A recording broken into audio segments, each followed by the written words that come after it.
శ్రీమాత్రే నమః. సద్గురు జ్యోతిషాలయం నుండి శ్రీ పరాభవనామ సంవత్సర ఉగాది పంచాంగ శ్రవణం మరియు ద్వాదశ రాశులకి ఎలా ఉందో మనం తెలుసుకోబోతున్నాం. శ్రీ పరాభవనామ సంవత్సరం మేషాది ద్వాదశ రాశులకి మనం ఫలితాలు తెలుసుకోబోదు. అందరూ ఎదురు చూస్తున్నటువంటి ఒక సమయం ఆసనం ఏంటని చెప్పచ్చు. ఈ సంవత్సరం నాకు ఎలా ఉండబోతుంది ఒక్కొక్క రాశిగా చెప్తున్నాను.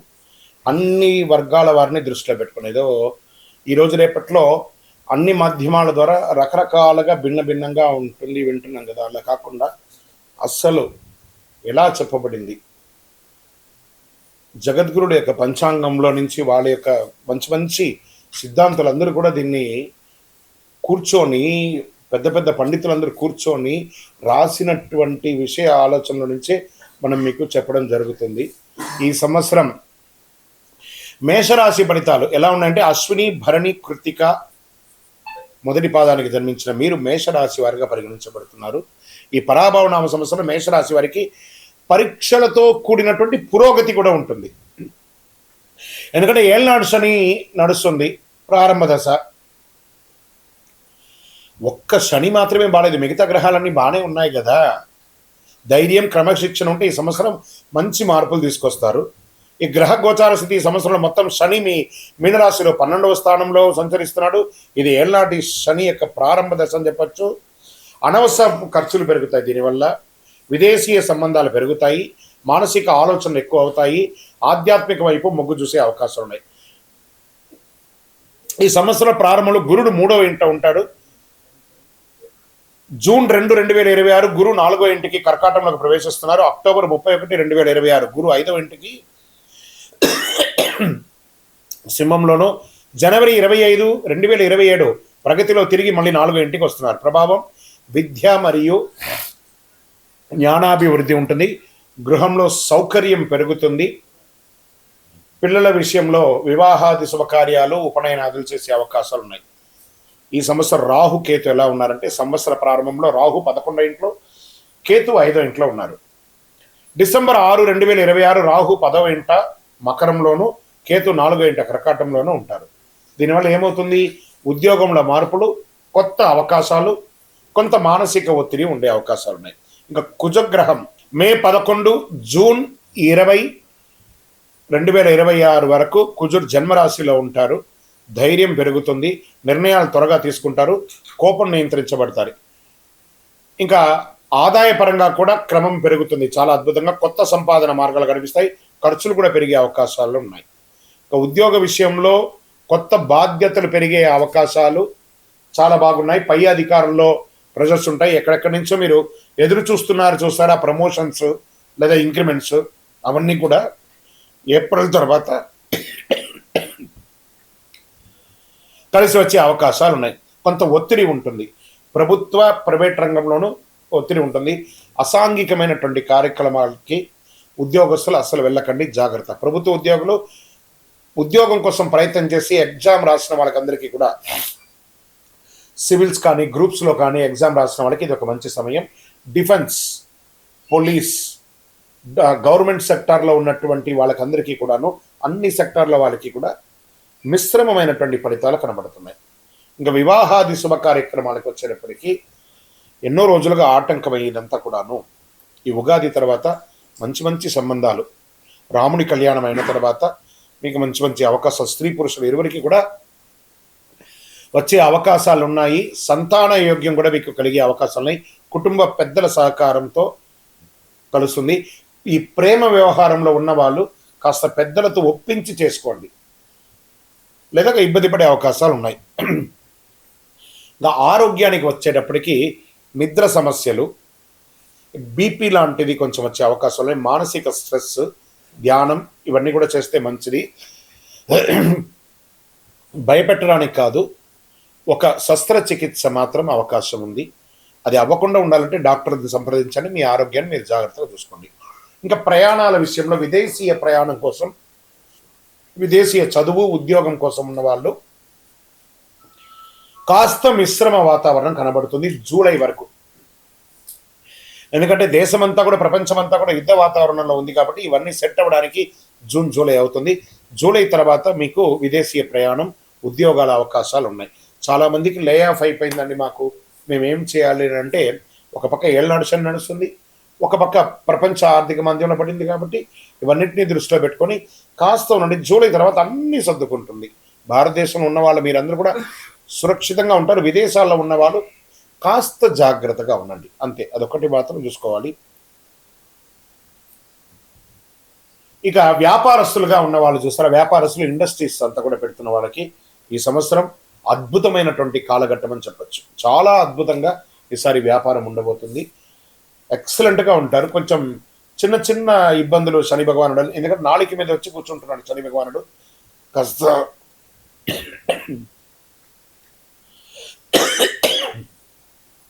కస్టమర్స్తో మాట్లాడేటప్పుడు లేదా భాగస్వామ్యం వాళ్ళతో మాట్లాడేటప్పుడు జాగ్రత్తగా ఉండండి. భార్య భర్తల మధ్య సఖ్యత పెరుగుతుంది. విలాసవంతమైనటువంటి జీవితాన్ని గడుపుతారు. టూర్స్, ఆధ్యాత్మిక టూర్స్ లేదా ప్రైవేట్ టూర్స్ కూడా వెళ్ళే అవకాశాలు బాగా కనబడుతున్నాయి. ఇంకా విద్యార్థులు చాలా కష్టపడి చదవాలి, కానీ మంచి ఉత్తీర్ణత పొందే అవకాశాలు బాగా ఉన్నాయి. వ్యవసాయదారులకైతే మెండైనటువంటి సంవత్సరం ఈ సంవత్సరం. చాలా అద్భుతంగా ఉంటారు వ్యవసాయదారులు.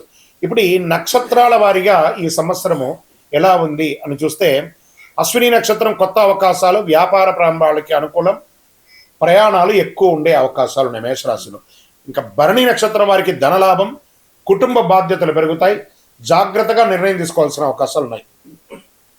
ఇంకా కృతిక మొదటి పాదంలో ఉన్న వాళ్ళకి గౌరవం పెరుగుతుంది, ఉద్యోగంలో పురోగతి, నాయకత్వం పెరుగుతుందని చెప్పచ్చు.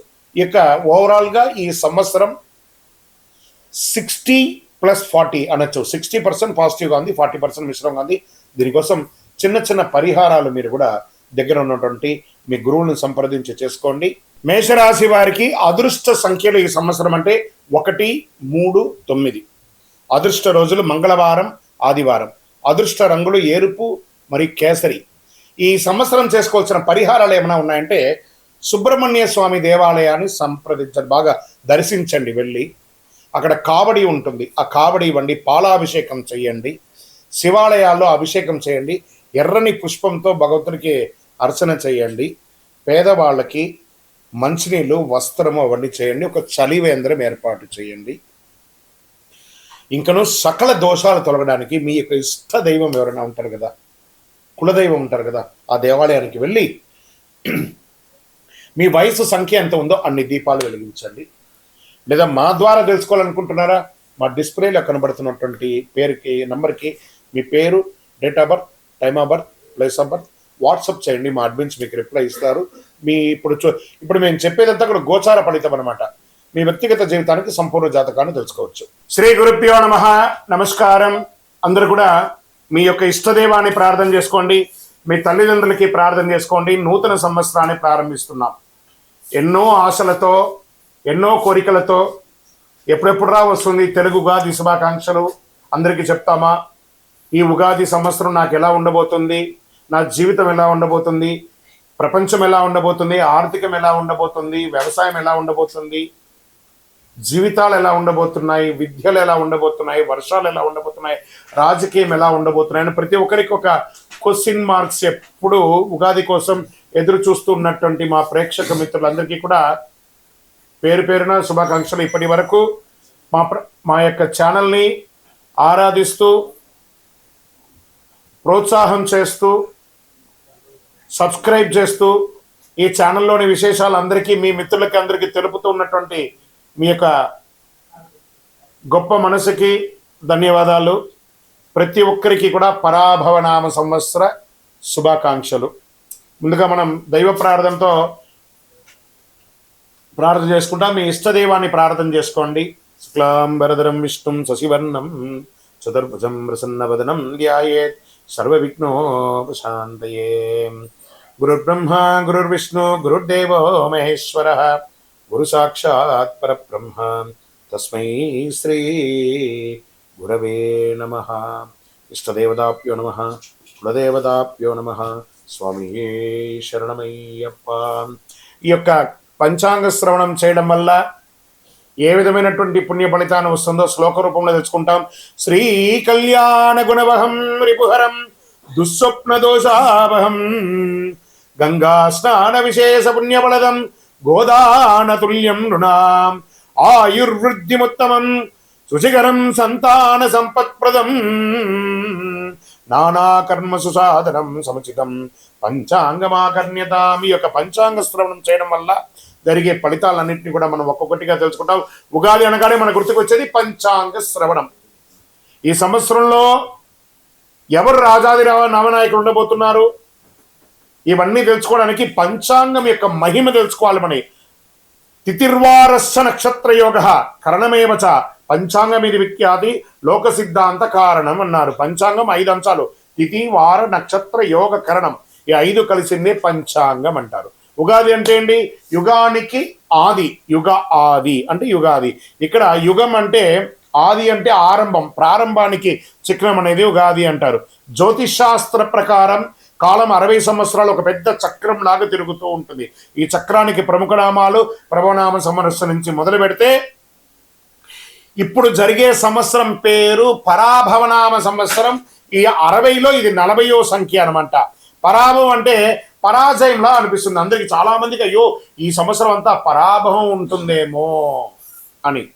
కానీ ఇది ఒక గంభీర శక్తివంతమైనటువంటి జీవితాన్ని నేర్పించే, ఒక అద్భుతాన్ని పాఠాన్ని ఇచ్చే ఒక సంవత్సరం అని చెప్పచ్చు. ప్రతి సంవత్సరంకి ప్రత్యేక శక్తి ఇస్తుంది. ఈ సంవత్సరం పరాభవనామ సంవత్సరం 2026 మార్చి 19 నుంచి పరాభవనామ సంవత్సరంలోకి అడుగు పెడుతున్నాం. పరాభవనామ సంవత్సరం గతంలో 1966 మరియు 67 వచ్చింది.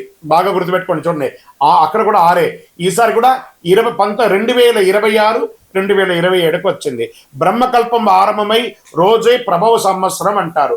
మొదటి ఋతువు వసంతం, మొదటి తిథి పాడ్యమి, మొదటి వారం ఆదివారం. ఆ రోజు సృష్టి ప్రారంభమైంది. అందుకే సూర్యోదయానికి తిథి ఉన్న రోజు ఉగాదిగా జరుపుకుంటాము. ఉగస్య ఆది ఉగాది అన్నారు. ఉగా అంటే నక్షత్ర గమనం. నక్షత్ర గమనానికి ఆరంభం ఉగాది అని అర్థం.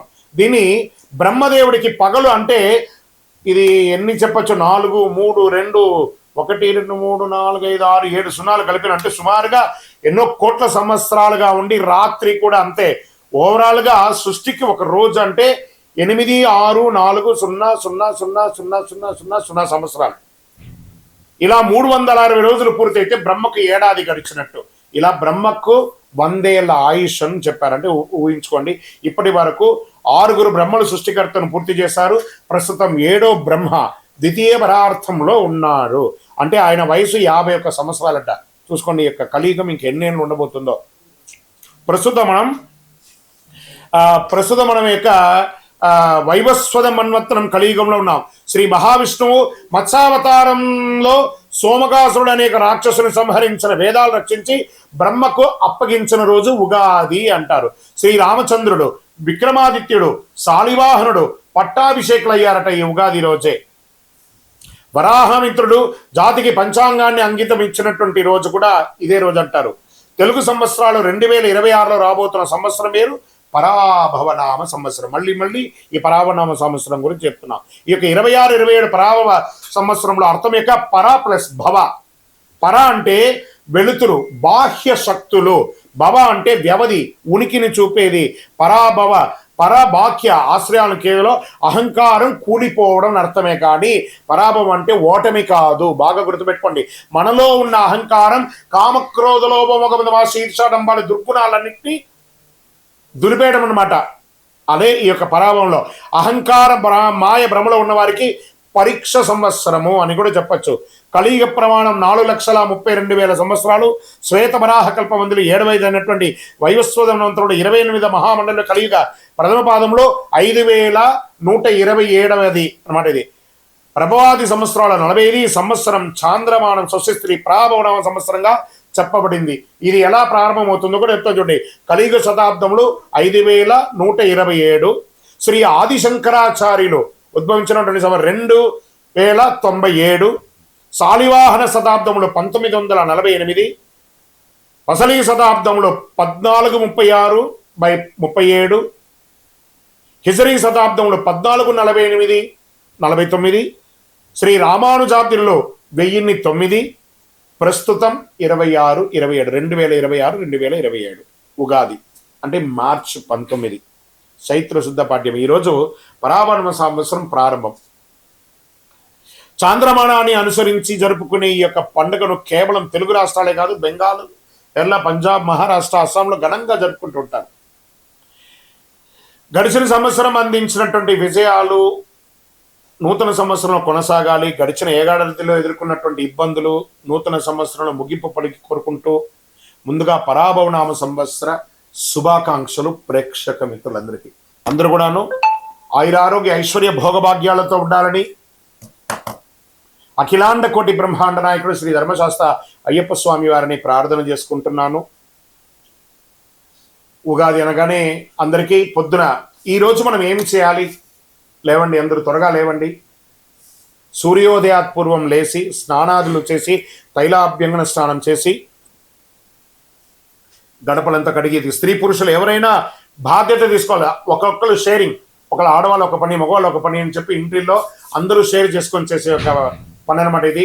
చక్కగా గడపలు కడిగి తోరణాలు కట్టండి. మామిడి తోరణాలు, పూలు, వేప తోరణాలు అన్ని కూడా కట్టండి. షడ్రుచులతో తయారు చేసే ఆ యొక్క పంచాంగం, ఈ యొక్క ఉగాది పచ్చడిని తయారు చేసుకోవడానికి కావాల్సిన సామాగ్రి అన్నీ కూడా రెడీ చేసుకోండి. అద్భుతమైనటువంటి ఫలితాన్ని పొందడానికి సిద్ధంగా ఉండండి. ఇంట్లో పూజలు చేయండి, పుస్తకాలన్నీ కూడా పెట్టండి, ఆభరణాలు పెట్టండి, స్వామివారికి అభిషేక ఆరాధన చేయండి, కొత్త పంచాంగం తీసుకొచ్చి స్వామివారి ముంగిట పెట్టి పూజ చేయండి. పరిసర ప్రాంతాల్లో ఉన్నటువంటి దేవాలయానికి వెళ్ళండి. అన్ని రకాలైనటువంటి నైవేద్యాలన్నీ కూడా చేసినంత స్వామివారికి సమర్పించండి. 10 మందికి భోజనం పెట్టండి. ఉగాది పచ్చడి అందరికీ పంచండి. మీ యొక్క ఇంటి ముందర కానీ, మీ వ్యాపార స్థలం ముందులో కానీ, లేదా మీ యొక్క పరిసర ప్రాంతాల్లో కానీ చలివేంద్రాలు ఏర్పాటు చేయండి. ఇవన్నీ కూడా చాలా మంచిది. వేసవి తాపడం స్టార్ట్ అవుతుంది కాబట్టి ఇతరులకు మంచినీళ్ళు వగరాలు, మజ్జిగ లాంటిది ఏర్పాటు చేస్తే మనకు అనుగ్రహం కూడా వస్తుంది. మరి ఈ సంవత్సరం రాజాది నవనాయకులు ఎవరో ముందు చూద్దాం. ఈ సంవత్సరం రాజు వచ్చి గురుడు. గురువు ధర్మబద్ధంగా ఉన్నటువంటి వాడు. ఎంత అద్భుతం చూసారా? ఇక్కడ పరాభవం అనేటప్పటికీ భయం వచ్చింది కదా. ఇక్కడ చూడండి ఎవరు వచ్చి కూర్చున్నాడు? గురువే ఈ సంవత్సరం రాజు. గురువుకు అన్ని తెలుసు. ఒక రాజును కూడా నడిపించేవాడు గురువు, రాజగురు అంటారు చూసారా? ఆ రాజగురువే ఈసారి రాజు అయిపోయాడు. ఎంత అద్భుతం అంటే ధర్మబద్ధమైన పాలన సాగుతుంది, న్యాయ వ్యవస్థ బలపడుతుంది, బ్యాంకింగ్ మరియు ఆర్థిక వ్యవస్థ అభివృద్ధి చెందుతుంది, విద్యా ఆధ్యాత్మిక సేవా రంగాలకి గౌరవం పెరుగుతుంది, నిత్యావసర వస్తువులు ప్రజలకు అందుబాటు ధరల్లో లభిస్తుంది, దేశం సర్వతోముఖి అభివృద్ధికి సాధిస్తుంది. ఇక్కడ మంత్రి కుజుడయ్యాడు. అగ్నిమాపక విపత్తు, నిర్వహణా వ్యవస్థలు అప్రమత్తంగా ఉండాలి. అగ్ని ప్రమాదాలు, రోడ్డు ప్రమాదాలు పెరిగే అవకాశాలు, యుద్ధ వాతావరణం కూడా తీసుకొస్తాడు. ఈ యొక్క అంగారకుడికి ఉన్నాడు. ఇప్పుడు ఆల్రెడీ మనం చూస్తున్నాం, యుద్ధ వాతావరణం అన్ని చోట ఉంది. జాగ్రత్త పడండి. మరి ఏమేమి చేసుకోవాలి? మీ యొక్క ఇళ్లలో కూడాను అన్ని జాగ్రత్తలు తీసుకోవాలి. గ్యాస్, పెట్రోల్ ఇవన్నీ కూడా పెరిగే అవకాశాలు బాగున్నాయి. కఠినమైనటువంటి చట్టాలు అమలవుతాయి. పాలకులు మరియు ప్రతిపక్షాల మధ్య రాజకీయ వేడుక పెరుగుతుంది, రాజకీయ ఒత్తిడి వస్తుంది, రాజకీయ అశాంతి, రాజకీయ సంక్షోభం కూడా వచ్చే అవకాశాలు ఉన్నాయి. మరి సేనాధిపతి చంద్రుడు, ఆయన సౌమ్యంగా ఉంటాడు. అంతర్జాతీయ సరిహద్దుల్లో శాంతి నెలకొంటుంది. మన దేశం నుంచి శాంతి దూతలు వెళ్తారు, అది చక్కగా సక్సెస్ అవుతుంది. సైనికుల సంక్షేమానికి ప్రాధాన్యతనిస్తారు. నావికా దళం బలోపేతం అవుతుంది. ప్రజలు భయాందోళన లేకుండా జీవనం సాగిస్తారు. సమృద్ధిగా వర్షాలు పడతాయి. ఇంకా సస్యాధిపతి శుక్రుడు, ఉల్లి, వెల్లుల్లి, పత్తి పంటలు బాగుంటాయి. బియ్యం, ధాన్యం కూడా బాగుంటుంది. పూల తోటలు, ఉద్యానవనాలు మంచి లాభాన్ని ఇస్తాయి. పండ్లు సమృద్ధిగా పెరుస్తాయి. గ్రీన్ హౌస్ మరియు వ్యవసాయ అభివృద్ధి చాలా మెరుగవుతుంది. ఇంకా ధాన్యాధిపతి బుధుడు అయ్యాడు. Online grocery, agri, e commerce వ్యాపారస్తులు బాగా పెరుగుతాయి. అకాల వర్షాలతో నిల్వ ధాన్యాలకు కొంత ఇబ్బందికి వచ్చే అవకాశాలు ఉన్నాయి. లాజిస్టిక్ మరియు సరఫరా వ్యవస్థలందు అభివృద్ధి పెరుగుతాయి. చాలా కొరియర్ సర్వీస్ కానీ, ట్రాన్స్పోర్ట్స్ కానీ చాలా అద్భుతంగా అవుతుందని కూడా చెప్పచ్చు. ఇంకా అర్ఘ్యాధిపతి చంద్రుడయ్యాడు. ఆర్థిక వ్యవస్థ స్థిరంగా ఉంటుంది. వడ్డీ రేట్లు సామాన్యులకి అందుబాటులో ఉంటాయి. వ్యవసాయానికి అనుకూల వర్షాలు పడతాయి. ఎఫ్ఎంసీజీ మరియు ఫార్మా రంగం వారికి, మెడికల్ రంగం వారికి చాలా అద్భుతంగా ఉంటుందని కూడా చెప్పడం జరిగింది. మేఘాధిపతి కూడా చంద్రుడే. ఈసారి 3 వచ్చారనమాట ఆయనే. అనుకూల వాతావరణం పరిస్థితులు, నైరుతి మరియు ఈశాన్య ఋతుపవనాలు బలంగా ఉంటాయి. సమృద్ధిగా వర్షాలు పడతాయి. రిజర్వాయర్లు మరియు ప్రాజెక్టులు నిండిపోతాయి. కొంత ఓవర్ఫ్లో కూడా అయ్యే అవకాశాలు ఉన్నాయి. రైతులకి అనుకూలమైనటువంటి కాలం. కుడి ఎడమ కాలువలన్నీ కూడా నిండుగా వెళ్ళి అన్ని పక్కల పంటలు 2 నుంచి 3 పంటలు తీసుకునే అవకాశాలు ఎక్కువ కనబడుతున్నాయి. ఇంకా రసాధిపతి సూర్యుడు. నువ్వులు, నూనె, బెల్లం ధరలు స్థిరంగా ఉంటాయి. ఉప్పు ధరలు నియంత్రణలో ఉంటాయి. ఫార్మసిటికల్ మరియు రసాయన ఎరువులు ధరలు పెరిగే అవకాశాలు ఉన్నాయి. ఆహార కల్తీపై ప్రభుత్వ దాడులు జరిగే అవకాశాలు ఉన్నాయి. దీనికి ఎక్కడ వచ్చి కూర్చోనంటే హోటల్స్ బాగా చూసుకోండి. ఈ యొక్క ఫాస్ట్ ఫుడ్స్ ఏరియాల్లో ఇవన్నీ ఉన్నాయి చూస్తారా, ఎక్కడ పడితే అక్కడ దీంట్లో అంతా కూడా కల్తీలు బయటపడతాయి, జాగ్రత్త. నీరసాధిపతి శుక్రుడు. లగ్జరీ వాహనాలు, విదేశీయ బ్రాండ్ వినియోగాలు, ఎలక్ట్రానిక్ ఫోన్స్, కాస్మెటిక్స్, సిల్క్ వస్త్రాలు గిరాకీ పెరిగే అవకాశాలు ఉంటాయి. పూజా సామాగ్రిలు, కర్పూరం, అగరబత్తి, గంధం అమ్మకాలు పెరుగుతాయి. వజ్రాలు, ముత్యాలు వ్యాపారంలో లాభాలు ఉంటాయి. గోల్డ్ అండ్ సిల్వర్లో మిశ్రమంగా ఉంటుంది. ఇంకా రాజాది ఉపనాయకులు ఉన్నారు, వారి ఫలితాలు పంచాంగ శ్రవణంలో కేవలం నవనాయకులకే కాకుండా ఉపనాయకులు కూడా చాలా ముఖ్యమైనది. ఇది ఆధారంగా దేశంలో వాణిజ్యం, ప్రజల జీవన విధానం, ఆరోగ్యం, వర్షాలు, మార్కెట్ పరిస్థితులు ఎలా ఉండబోతాయో తెలుసుకుంటాం మనం. పశుకాలకాధిపతి ఎవరైనా ఉన్నాడంటే చంద్రుడు. ఈసారి చంద్రుడికి చాలా అవకాశాలు ఉన్నాయి. పశు సంపద అభివృద్ధి చెందుతుంది. పాల ఉత్పత్తి, డైరీస్ పెరుగుతుంది. డైరీ పరిశ్రమ చాలా లాభాల్లో ఉంటుంది. రైతులకి ఆదాయం పెరుగుతుంది. ఇంకా వనాధిపతి శుక్రుడు. అడవుల అభివృద్ధి, ఔషధ మొక్కల ఉత్పత్తి, ఆయుర్వేద పరిశ్రమలో అభివృద్ధి అయ్యే అవకాశాలు బాగా ఉన్నాయి. ఇంకా మళ్ళీ జలాధిపతి చంద్రుడు. నీటి వనరులు సమృద్ధిగా ఉంటాయి. చేపల పెంపకం, రొయ్యల పెంపకము, ఎక్స్పోర్ట్స్ ఇవన్నీ కూడా కలిసి వస్తాయి. జల వనరులపై ఆధారపడిన వ్యాపారాలన్నీ కూడా ఈ యొక్క సీలో వెళ్ళే యొక్క షిప్పింగ్, ఇవన్నీ షిప్ యార్డ్స్, లేదా ఈ రసాయన సంబంధించిన ఎక్స్పోర్ట్స్ ఇవన్నీ కూడా బాగా కలిసి వస్తుంది. వాణిజ్యాధిపతి బుధుడు. వాణిజ్యం అభివృద్ధి చెందడానికి ఈ కామర్స్ వ్యాపారాలు పెరుగుతాయి. స్టార్టప్ కంపెనీస్ బాగా అభివృద్ధి చెందుతాయి. మల్టిపుల్ ఫండర్స్ వచ్చి ఇన్వెస్ట్ చేసే అవకాశాలు ఎక్కువ ఉన్నాయి. మళ్ళీ కర్షకాధిపతి చంద్రుడు. రైతులకు అనుకూల వాతావరణం, పంటలు మంచి దిగుబడి వస్తాయి. వ్యవసాయ రంగంలో చాలా అభివృద్ధి ఉంటాయి. ఇంకా వర్షాధిపతి చంద్రుడు. చంద్రుడికే చాలా అవకాశాలు ఉన్నాయి. మళ్ళీ చెప్తున్నాను, సమృద్ధిగా వర్షాలు పడతాయి, నీటి నిల్వలు పెరుగుతాయి, ప్రాజెక్టులు నిండుతాయి, ప్రజల్లో ధర్మభావన. ప్రజాధిపతి గురుడు. చూడండి, మళ్ళీ గురుడు ప్రజాధిపతి అయిపోయాడు. ప్రజాధిపతి అవ్వగానే ప్రజల్లో ధర్మభావన పెరుగుతుంది, సేవా కార్యక్రమాలు పెరుగుతాయి, సామాజిక శాంతి నెలకొంటుంది. ఇది రాజాది నవనాయకుడి యొక్క ఉపనాయకుల యొక్క ఫలితాలు. ఈ సంవత్సరం ఎక్కడ కూడా చూస్తే నెగిటివ్స్ తక్కువ కనబడుతున్నాయి, పాజిటివ్స్ ఎక్కువ కనబడుతున్నాయి. కొంత యుద్ధ వాతావరణం తప్ప అది కూడా కాంప్రమైజ్ అయిపోతుంది. టెన్షన్ పడాల్సిన అవసరం లేదు. కాస్త ఆర్థిక సంక్షోభం ఉంటుంది, ఇంటర్నేషనల్ లెవెల్లో ఉంది కాబట్టి అది చెప్పడానికి కొంచెం బాధగానే ఉంటుంది, కానీ ఇబ్బంది పడాల్సిన ఈ యొక్క దీంట్లో. ఇప్పుడు మేషాది ద్వాదశ రాజులకి రాజపూజ్యం, అవమానం, ఆదాయం, వ్యయం. మరి మేషరాశి వారికి రాజపూజ్యం 2, అవమానం 4, ఆదాయం 11, వ్యయం 5 అన్నారు. మరి ఏం చేయొచ్చు? వీళ్ళకి తీపి ఒగరు మిశ్రమంగా ఉంది. ఇది వచ్చి సంఖ్య మాత్రమే, ఇది మీ జీవితం కాదు, బాగా గుర్తుపెట్టుకోండి. ఇది గోచార ప్రకారమే చెప్తున్నాను. మీ వ్యక్తిగత జాతకంలో చూస్తే సంపూర్ణంగా ఈ సంవత్సరం ఎలా ఉందో చూడొచ్చు.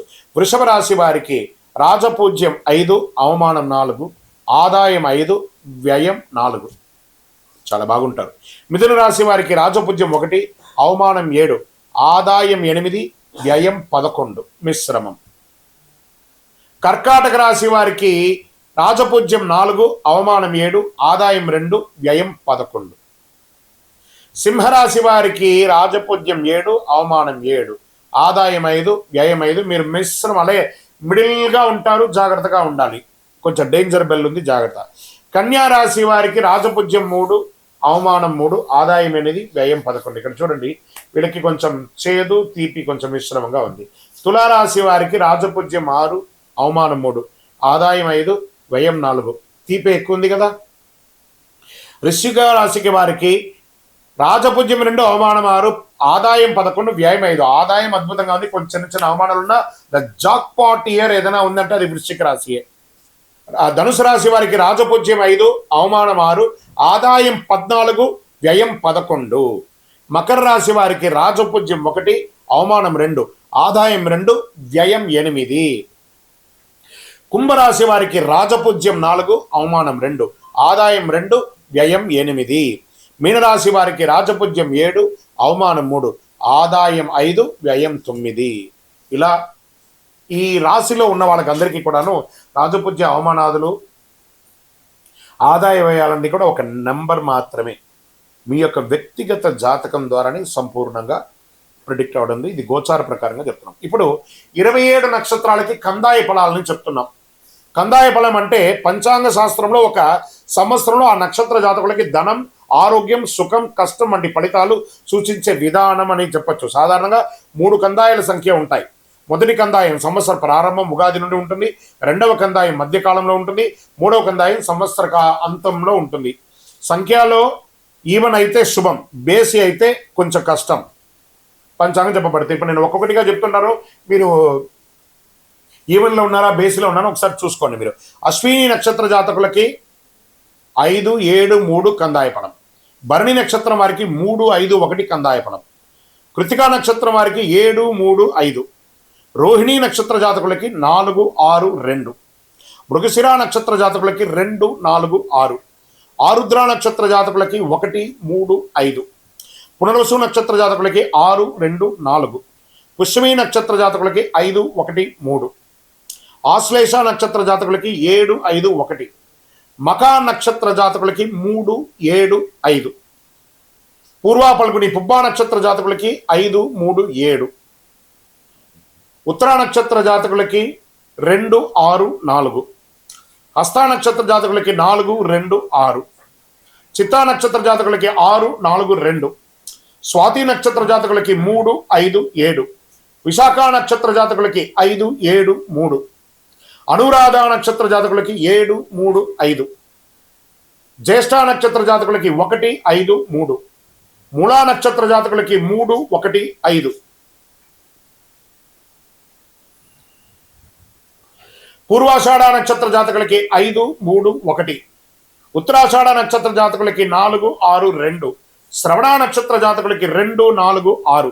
ధనిష్ట నక్షత్ర జాతకులకి 6, 2, 4. శతభిష నక్షత్ర జాతకులకి 5, 1, 3. పూర్వాభాద్ర నక్షత్ర జాతకులకి 3, 5, 7. ఉత్తరాభాద్ర నక్షత్ర జాతకులకి 7, 3, 5. రేవతి నక్షత్ర జాతకులకి 2, 6, 4. ఈ యొక్క సమసంఖ్య జాతకులు అంటే 2, 4, 6 శుభ ఫలితాలు ఇస్తాయి. బేసి సంఖ్యలు అంటే 1, 3, 5, 7 మిశ్రమ ఫలితాలు ఇస్తాయి. కాబట్టి పానిక్ అవ్వాల్సిన అవసరం లేదు. ఇవన్నీ యూనివర్సల్గా చెప్పాలి కాబట్టి చెప్తున్నాం. మీ యొక్క వ్యక్తిగత జాతకం చూసుకుంటే మీరు ఎక్కడ ఉన్నారో తెలుసు. ఇది గోచార ప్రకారం చెప్తున్నాము.